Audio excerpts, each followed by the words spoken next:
Here at Paddy Power, we're the home of the Money Back Special, with some incredible offers every single week.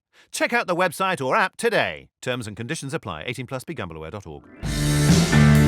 Hello and welcome to this Monday Postcast. I'm Maddie Plell, joined in the studio by Stuart Riley. A rare appearance from you, Stu. Good to have you in here. We have Mark Boylan as well, who's been out and about this morning, and Paul Binfield too from Paddy Power to get the latest prices after the weekend's action. And what a weekend it was. There's been plenty of change in the Cheltenham anti-post markets, courtesy of Surname, Lost in Translation, If the Cap Fits, and the list goes on. Plenty of good Irish action as well, with Lorena winning and Chris's Dream yesterday as well. So let's get straight into the review section of this postcast. And first off, we've got to talk about the main contest. It was Surname in the Christie 1965 chase, beating Altior. Stu, whose camp were you in beforehand? I was in the Surname camp beforehand and was rather delighted to see him win. It was an impressive performance, wasn't it? It certainly was, yeah. Mark, how did you sort of analyse the race? Because Altior, he was really well supported in the run-up to it, but I mean, he could never lay a glove on Surname, really. Yeah, I was disappointed with him, and I would have been in the Altior camp coming in. I thought he was a superior horse. Stepping up in trip, I absolutely, totally thought it was a brilliant decision from a sporting point of view for Connections to do, but very brave. If it was me, I wouldn't have as much guts to go and do that. I'd be sticking to what you're good at 2 miles. But I don't think Altior would have won over. You don't think he'd be turning him over 2 miles, 2.5 or 3 miles. I just don't know. I was disappointed with his showing. Surname was probably, I get the vibe of me. He look at how he picked up in the straight. Look at how he jumped the last 2 fences and attacked them. Maybe he was just absolutely rock hard fit, and Altior needed it a little bit. But I wouldn't be confident even he's going to reverse the form come King George time. Just, the only thing is you have to remember, Sprinter Sacre hit a similar lull. I know he had a physical issue. He rattled off 10 chase wins in a row and then suffered defeat at Kempton. It took a little bit of time to get back. I'm not suggesting there's a physical issue here, but he looked flat. He wasn't himself. You're waiting for the turbo to kick in and it never came. And I don't know, I'm not a sectional times man. I'm not someone I don't have a brilliant knowledge of it, but I set my stopwatch from 3 out in the Surname Altior race, and from 3 out in Pim's race over 2 miles 7, so about nearly 3 miles, 2.5 furlongs further. Pim was quicker from 3 out than Surname was from 3 out, and he was run over 2 furlongs shorter, 2.5 shorter. Just thought it was interesting. I'm not too sure whether Altior was really coming home with any great gusto. He still stayed. He definitely stayed, but I just waiting for the kick to come. I was disappointed, but we'll learn more next time. But left me more questions than answers, to be honest with you, about Altior. But fair to play the Surname. I didn't give him the respect beforehand. I respect him now. Yeah, exactly. So just to sort of highlight, you'd go back to 2 miles with Altior then? Yeah, if you want to have a crack at the King George, do, but I think you're only kind of, if it was me, I'd go back to 2 miles right now. I'd nearly run a Kempton over 2 miles and go back and try and make it another champion chase. I'd do that, but if Connections have gone down this road, maybe you should stay going. Maybe you shouldn't let one run. But for me, I'd go back to 2 miles. I'm with Mark. I don't necessarily think the sparks were flying. I'm not sure he would have won over necessarily any trip on Saturday. I mean, what would you do if he were yours? Now, it seems like they're tentatively suggesting the King George, which... Yeah, I wouldn't be going anywhere near 2 miles with him. He looks slow, doesn't he? He's one of those horses.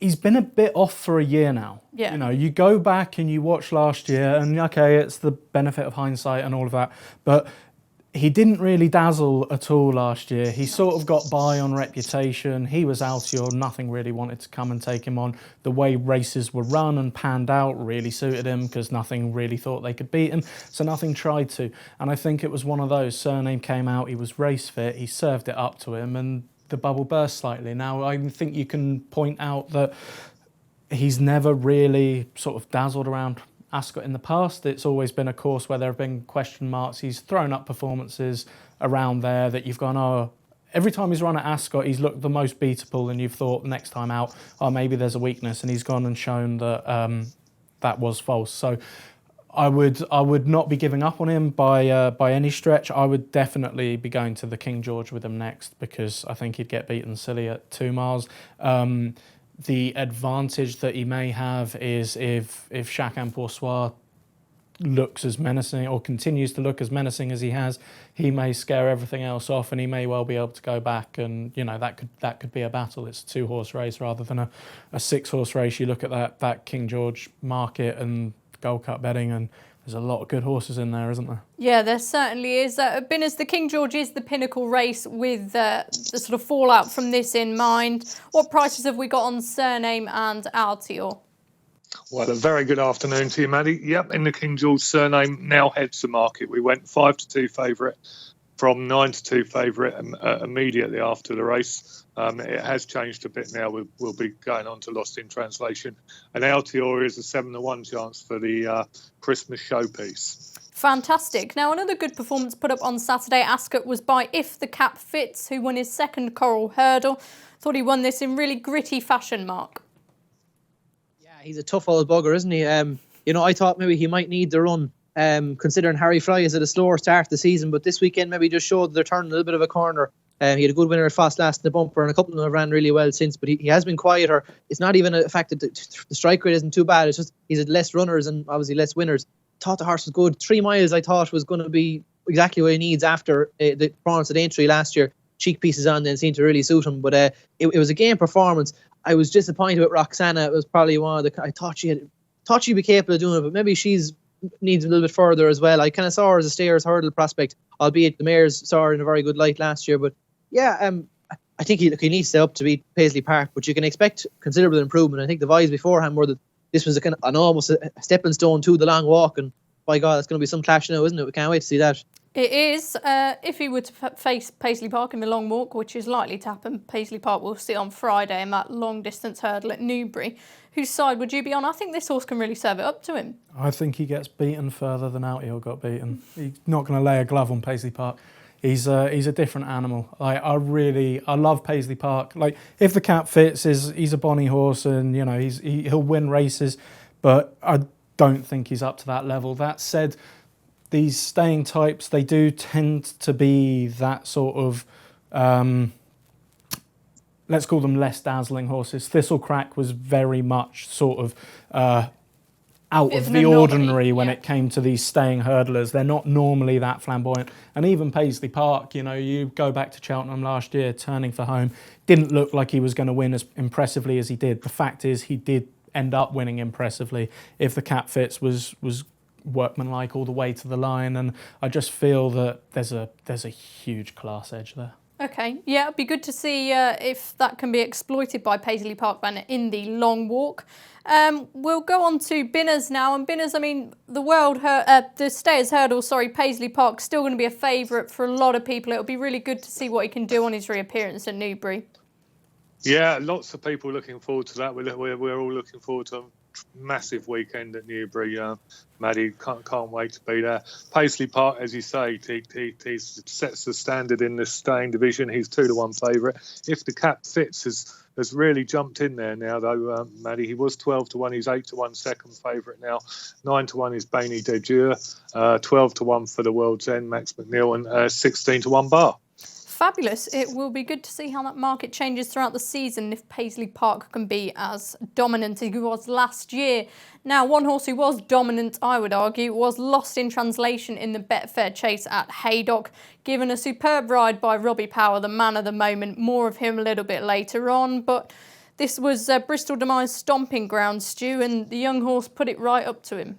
Yeah, he did. It was a very impressive performance, wasn't it? He travelled all over him, kicked clear, and I mean, they put a lot of distance into Frodon in a short space of time. So yeah, it looked a legitimate performance, and he's a horse that you've got to take very seriously. He seems to have it all. He's got speed, he's got stamina, he jumps wonderfully.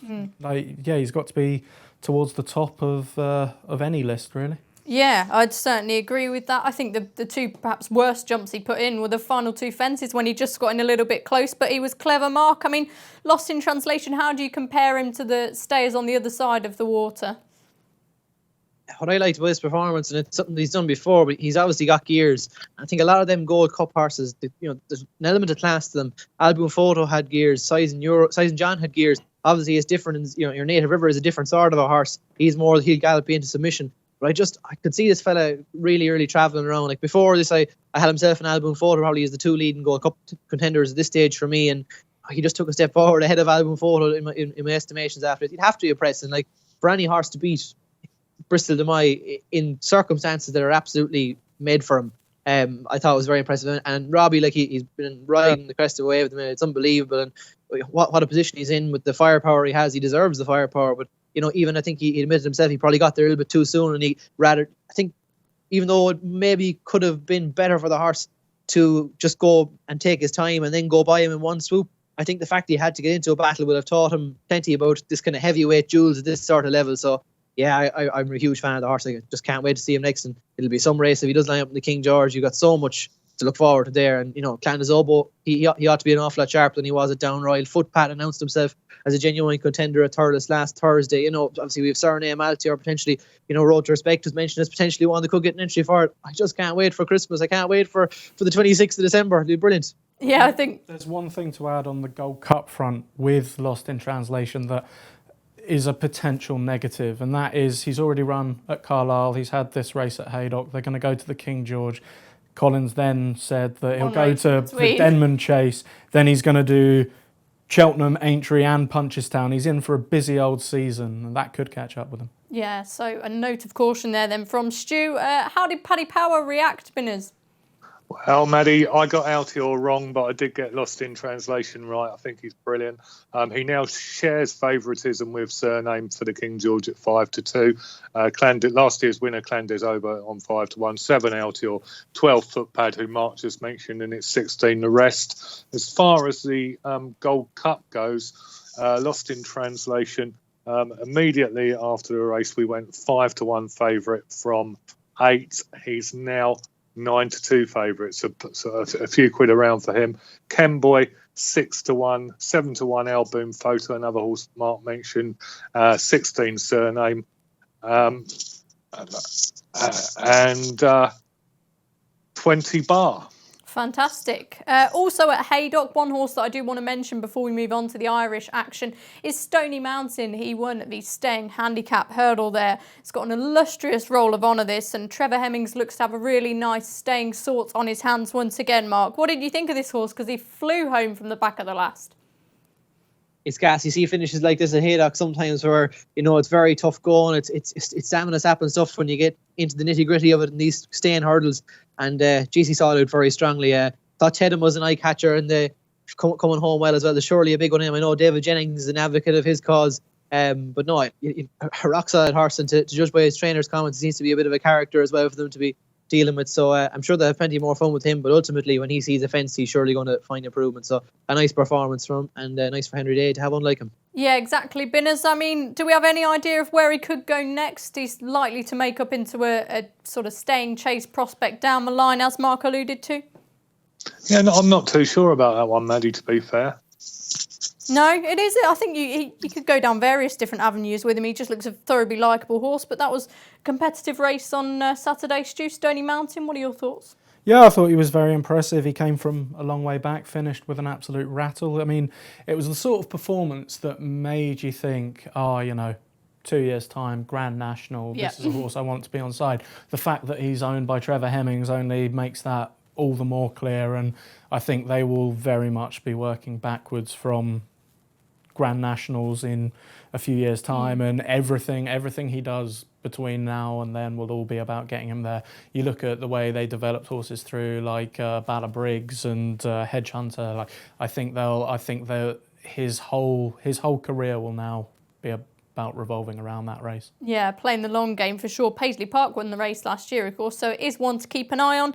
We'll go across to Goran now. Mark's mentioned a few good performances we saw in the week, and Lorena was one of them on her chasing debut, beating Manila Indo, who I thought put up a really good performance. Mark, thoughts on Lorena? I mean, a lot of people are earmarking her for the Arkle now. What would you say to that? She's awesome. God, it was great to see her back. I thought the way she jumped was quite clever. She looked to be an intelligent mare over a fence. Kind of made a little bit of a mistake in the straight, but the way she corrected herself from an earlier mistake wasn't even too bad on. But I just liked the way she got straight back into rhythm again. I'd say the way the race was ran, they didn't seem to go a huge clip. And from before 3 out, Paul Townend said afterwards they were absolutely flying. And that wouldn't have seen Melindo to best effect. He's a real stayer. He's a horse that takes plenty of runs to get him fit. I not even totally to get him fit, but to get him into peak condition.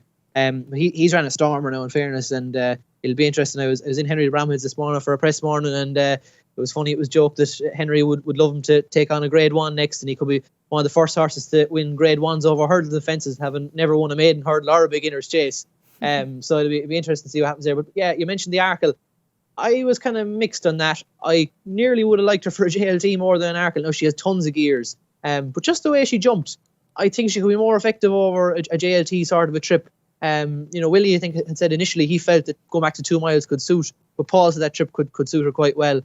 So for me, if you're forced me to have a bet right now, the 5-1 with Paddy Power for the Arkle, or the 9-1 out there for the JLT, I'd favour the JLT, just a little bit of value. But and interesting, she could go to Limerick next time for a Grade 1, and Faugheen is earmarked for that. Reading between the lines, I'm not 100% sure, and I've not been told this, but just reading between the comments and what's been said in recent weeks, I wouldn't be surprised if Faugheen doesn't go to Cheltenham this year. Now, obviously, if he wins a Grade 1, the temptation would be to go, but there's plenty of races to be won in Ireland, connections keep saying, and that'll be interesting to see where he goes. It certainly will, as always, an embarrassment of riches for Willie Mullins.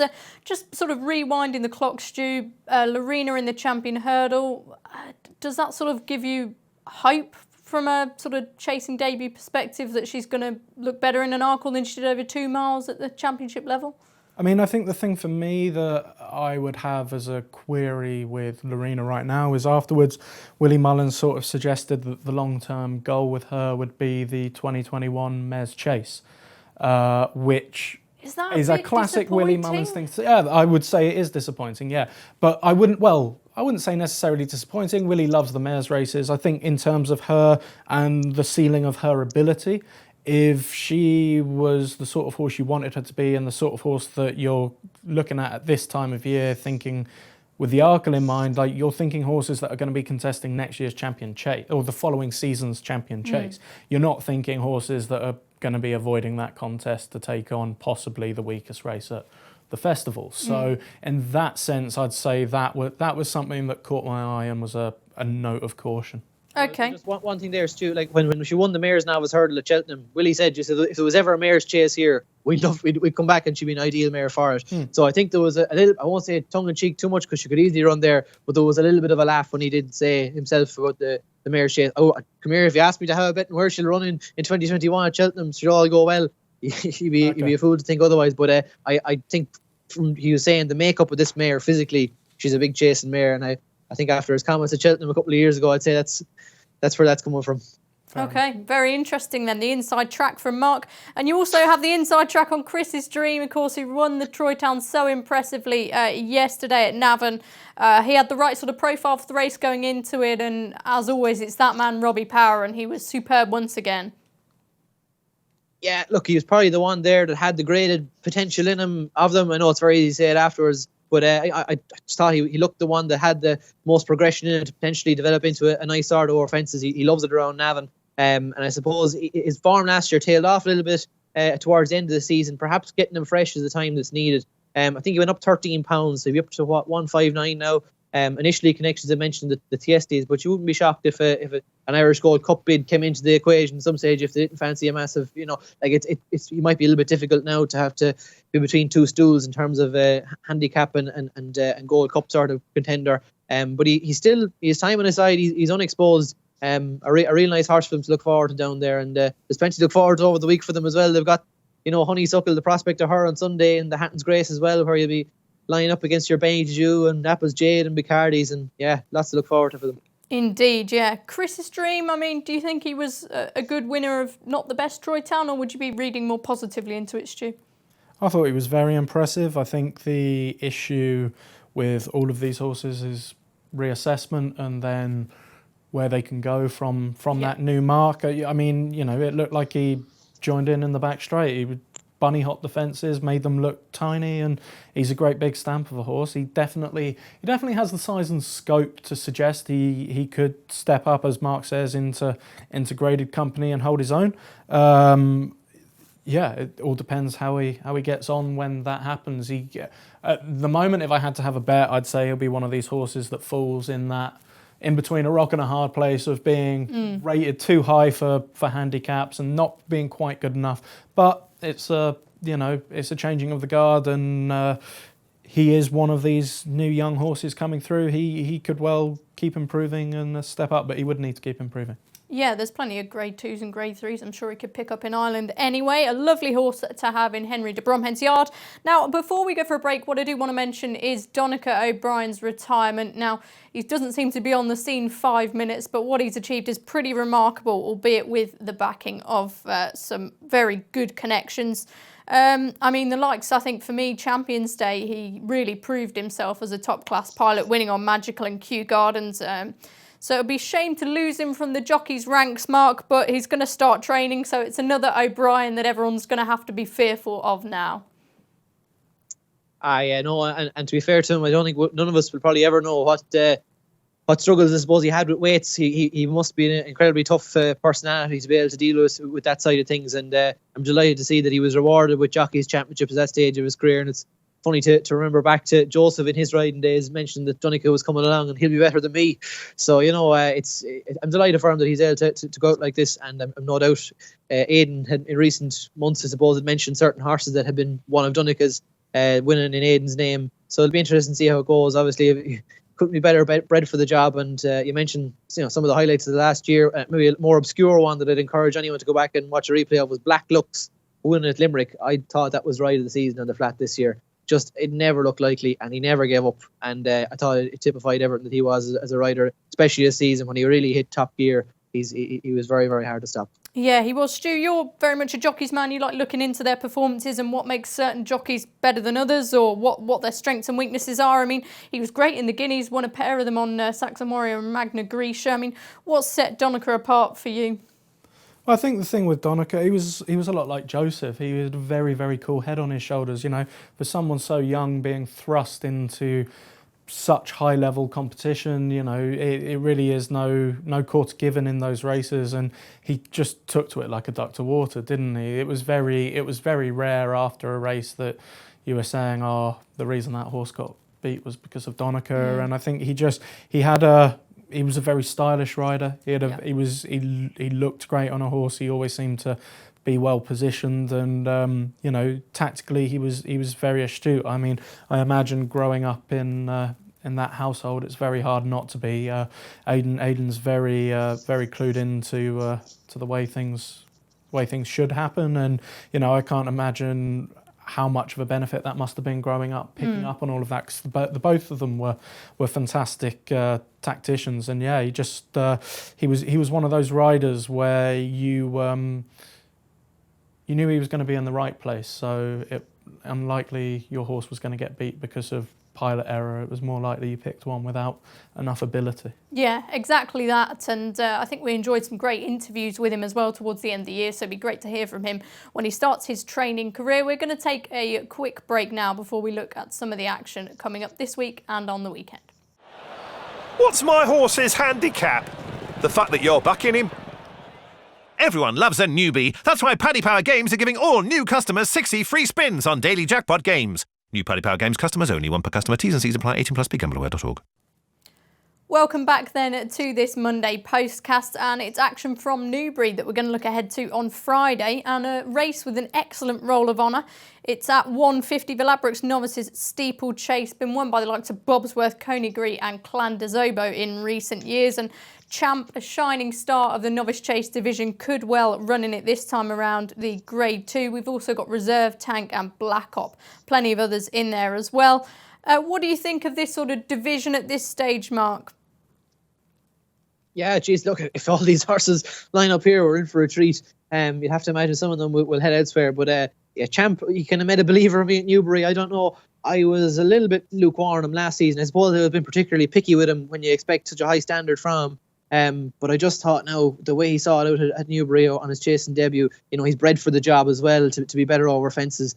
I was quite taken by him, and it's unoriginal here, but he's one that you have to really, really be excited about going forward. He's the pick. I think David Jennings is pretty mad. Not to mention him again. I think we were chatting recently. He's pretty mad about him too. He could be the real deal, this horse. So looking forward to seeing him if he lines up. Yeah, I mean, it's always added up that he's been a smart horse with a name like that and a reputation like that. He's been brought along pretty slowly in a way, I'd say, before last year. Stu, JLT RSA, what do you see as the ultimate aim for him? I think the RSA will be the ultimate aim. He won't win it. He doesn't jump well enough. He's one of those horses that I just find I just think he's a bit slow over his fences. He's a bit ponderous, and I mean that may improve, but from what I've seen at the moment, I can't have him. No, I don't think so. I mean, he gets from one side to the other, and he doesn't really tend to clout them, but he isn't a horse that makes ground at his fences. And I think to be a top class Grade 1 chaser, you need to make ground at your fences.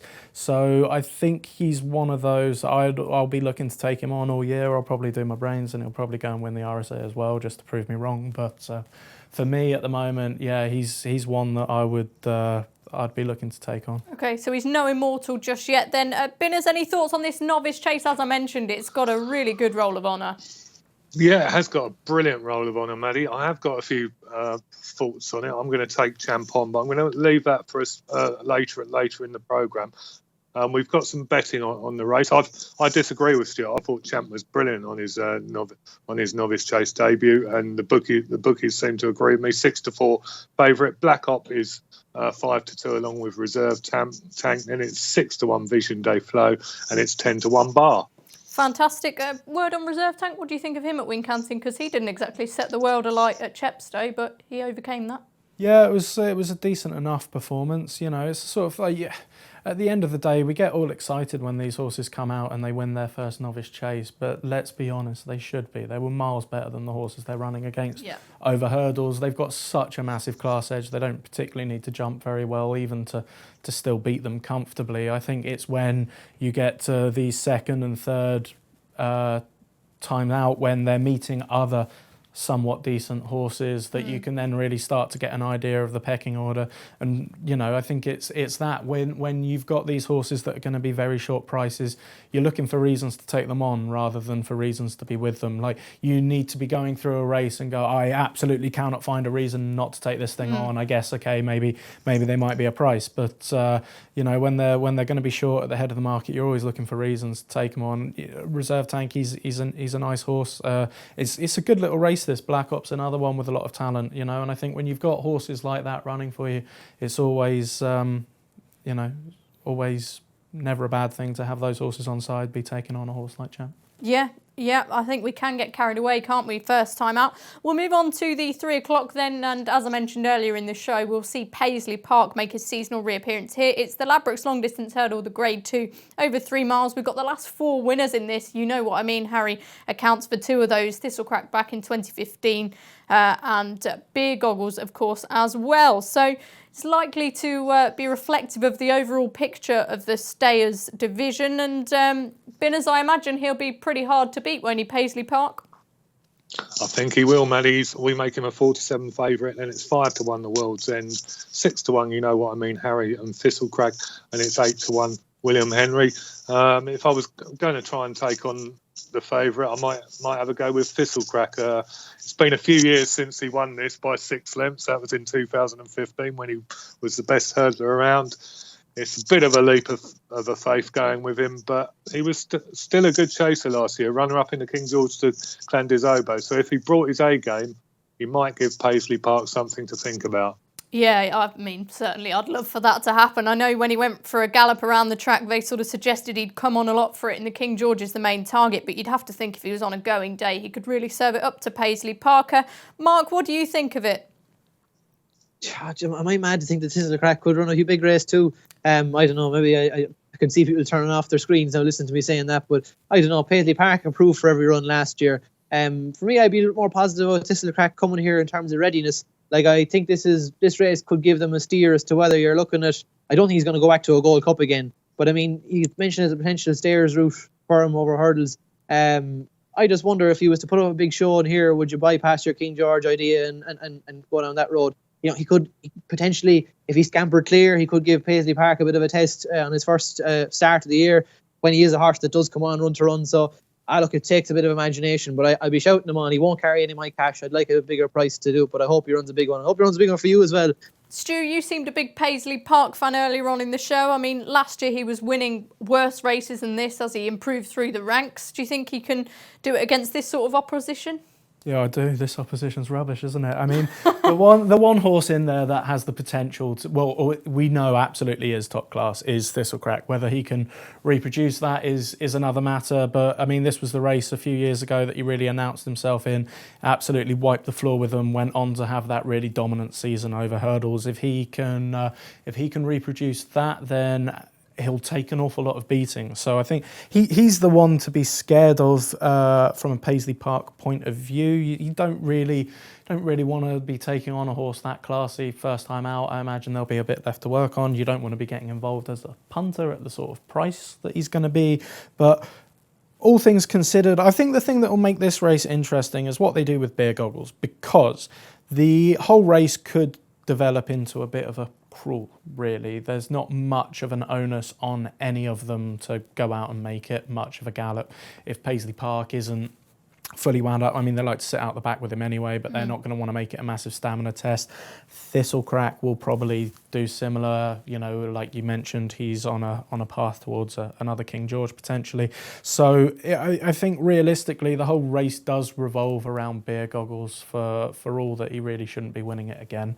He's going to have the run of it, and depending on what fractions they choose to set. I mean, if they go slow enough on Beer Goggles, then it really could develop into the sort of race that Thistlecrack could run a blinder. Yeah, because Paisley Park wouldn't necessarily want that, would he? What about, you know what I mean, Harry? He's won the race twice. He's at least worthy of a quick mention.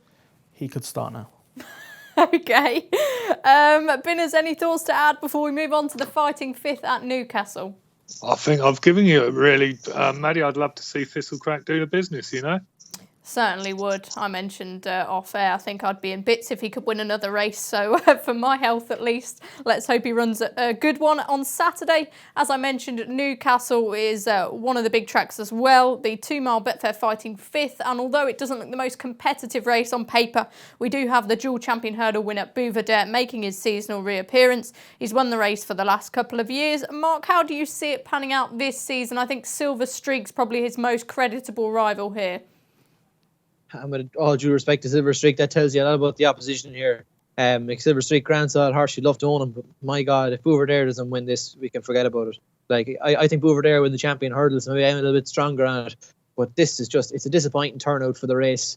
And if he doesn't win this and win this with something up his sleeve, I'd be very disappointed. So, look, it's obvious, but like, I'm not someone that gets involved at odds on sort of prices too heavily, but at 1 to 3, if you're that sort of fella, he has to win this. Jeez, unless there's something wrong with him, he has to win this, I think. So, look, yeah. I think the champion hurdle division, as you mentioned there, a lot of them have a lot to prove. And, reputations we're going to learn a lot over Christmas as to where we stand with some of them. But Bouver has been the constant force there throughout it. And I know there's been questions about how strong the races he's won at Cheltenham have been. But he's won them and he's a winner. And his Punchestown performance proved that he can certainly compete at this level at a very, very comfortable rate. So, I'm looking forward to seeing him back, but if he doesn't win this with his head in his chest, I'd be very worried. He's a very interesting horse, isn't he, Stu? Because Nicky Henderson always says he carries a lot of condition. He doesn't always run in the strongest races prior to sort of the Christmas hurdle and indeed the champion hurdle, but he has won 2 of them. Do you think he can win a third this year, or do you think some of the younger pretenders can really serve it up to him? I'd be a bit disappointed if he could, to be honest. He's last year's horse, isn't he? He's one of those, he's getting on a bit. You want younger horses to be coming through and taking the mantle forward. It's a bit like tennis at the moment, and you've got Djokovic, Federer and Nadal still winning everything, and it's just like, oh, come on. Like, the young guys, like, how bad do you have to be to not be able to beat 37 or 38-year-old Roger Federer? Like, he's an incredible tennis player. He's been great for a long time. Bouvardere the same, but he's getting on a bit, and he was beatable when he was... Last season he got beat. He was beatable when he can't be better than he was. He can only be the same or worse, and he was beatable then, so he's got to be beatable now. Yeah. Exactly, but in this race, it's probably unlikely. In this race, it is unlikely. All I'd say is, first time up, he's been less than impressive in this race in previous years. I think it was the year he beat Sam Crow was the year he looked great, and then Sam Crow went and absolutely destroyed that form by making it look worth absolutely nothing. So I wouldn't be surprised if Silver Streak gave him something to race up the straight. I think that's about as bullish as I'm comfortable being. But if I had to back one of the two of them at the prices they'll be, I'd always side with the horse at the bigger price. Especially, I think with Bouvedere, there's two question marks there. One, there's a bit of the Altior factor. When you go back and you look at his previous races, you think, actually, is there really that much substance to what he's been doing for sort of the last year or two? And then the other factor is, he was such a good hurdler. He was such a good jumper. That was his strength. And it's just sort of become a little bit of, not so much a weakness, but a question mark. He's fluffed one or two. And I think that for me is, more than enough to... I know Mark was trying to say if you're into 1 to 3, then he's a certainty. But I think you'll find better 1 to 3 shots. Okay, interesting analysis there then. We'll move straight on because we don't want to run out of time to the 3 o'clock.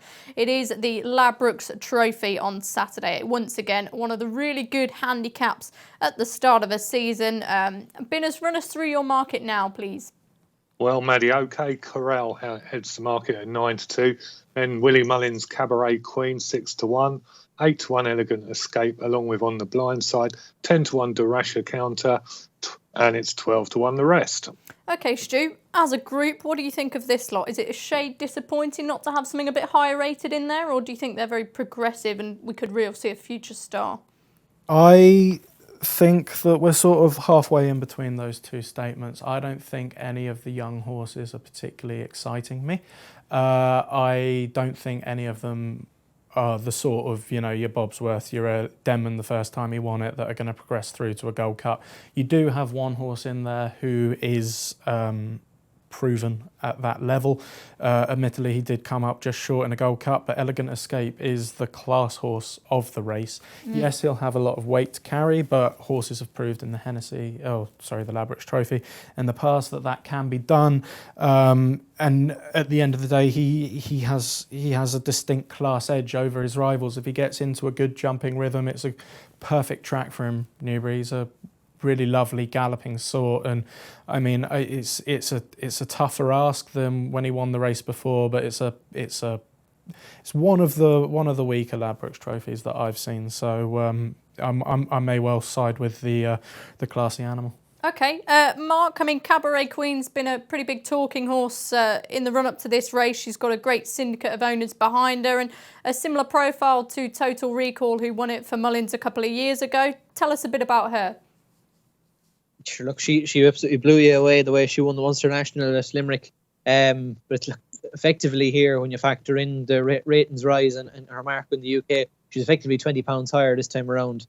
She won very impressively, albeit, and her jumping was something else to behold. But I will say there was a suggestion that maybe they might have given it to her a little bit handily in front. Nothing can get involved from behind. And I think it's going to be a very, very different ball again from her. I hope, because it'd be a fantastic story, that she'd run very well. But I think there's others there that make more appeal, and the one that made most appeal for me was on the blind side. Just thought, again, in the similar sort of vein to Chris's Dream, he's rated 149 or something like that, and he just has that little bit of a potential to be a graded horse that could take the next step up. And I just like that sort of profile in this sort of race. And obviously Nicky has won the race 3 times since 2005. Well able to do it with this sort of type of horse.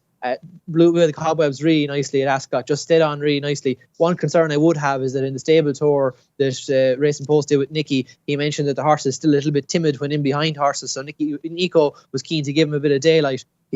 Looking for daylight in a Ladbrokes Trophy isn't often the easiest thing to do, so I'm a little bit concerned in that department, but I think it's kind of double figure price, kind of 10 to 1, 12 to 1, you're going to get a chance to find out whether he could be a graded class performer. He's only had 4 starts, 4 fences, and he's achieved this sort of rating. So I'd give him another chance, and I think he will improve considerably for the run at Ascot. So on the blind side for me. Okay, there's a couple of horses in here that I'm big fans of, not necessarily for this race. I like what Mr. Malarkey did last year and Mr. Whitaker too, but one that I'm keeping my eye on is Nicky Henderson's Diablo de Rouet down the bottom of the weights. If he runs, I still think there's mileage in his mark. I know Paul Keeley agrees with that.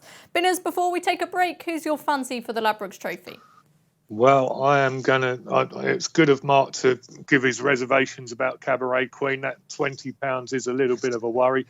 But Willie Mullins has form in this race with horses like Cabaret Queen. Mark mentioned the Munster National victory, very, very impressive. Total Recall took the same route a few years ago. And then back in 2002, when Willie won it with Be My Royal, he was subsequently disqualified. Won the Cork Grand National before coming to Newbury. So I think Cabaret Queen can do it for Willie again. Fantastic. We'll take a break now before we look at the lads' midweek selections. I'm Jose Mourinho. I know a thing or two about being special. Finding pastel de natas in a London cafe? Special. Winning the daily jackpot on Paddy Power games? Not special. Understood, Jose. Yes, someone wins an average £40,000 jackpot every single day. So if you win, don't think you're special. Daily Jackpots by Paddy Power Games. Jackpots must be awarded by 11 p.m. and vary from day to day. Jackpot is shared with other operators. Available on selected games. T's and C's at paddypower.com. 18+ BeGambleAware.org. Welcome back then to the final instalment of this Monday Postcast, and we're going to get some fancies midweek this week. I won't run you through all the meetings, but we've spoken about Newbury already and Newcastle on Saturday. And Newbury also have their Friday card. Mark, kick us off. Where's your next best running? Thurles on Thursday in the 125 Trevina. She's a pretty useful filly on the flat for Dennis Hogan. I think she peaked at a mark of 75. She actually got within a length or so of Castaza in a Connacht Oaks handicap, and she's obviously went on to be a group performer. She's not in that sort of league, but it was a lovely, lovely hurdling debut she produced at Cork on her first run for Peter Fahey. I thought that she'd win a Mare's Maiden hurdle comfortably. Now, this is against the Geddons, and she has to carry a £5 penalty for her win on the flat.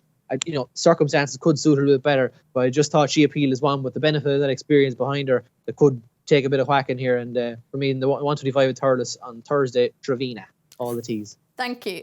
Stu, you like one Nicky Henderson, bit of a dark horse this? Yeah, at Newbury on the Friday in the 12:45, Nicky Henderson runs a horse called Precious Cargo.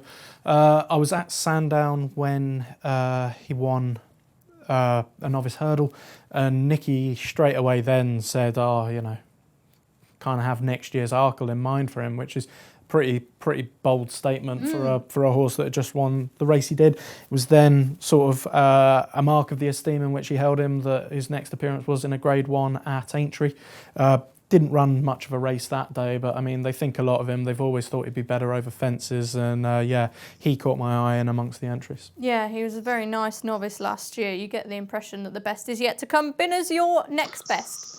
I'm going to go back to that 2.5 mile novice chase at Newbury on Friday, Maddie, at 2:25. I've already said that I was very impressed with Champ, but I think Vision Day Flow for Colin Tizard could be interesting. If this one takes to fences, he was a very good hurdler. He beat If the Cap Fits at Fontwell in February. And I think at a current 6-1, I think that's very, very good each way value against Champ, and he might even win the race as well. Fantastic. Let's get those all-important naps. This will not be beaten. Mark, I'll go to you first. Yeah, I'm hoping that there'll be a little bit of value in him because there could be a nice horse centred against him. He could be short, but I think in the 12:15 at Newbury on Friday, Chantry House, I cannot wait to see this fella. He was huge reputation that he came with. He topped the sales when he won his point to point.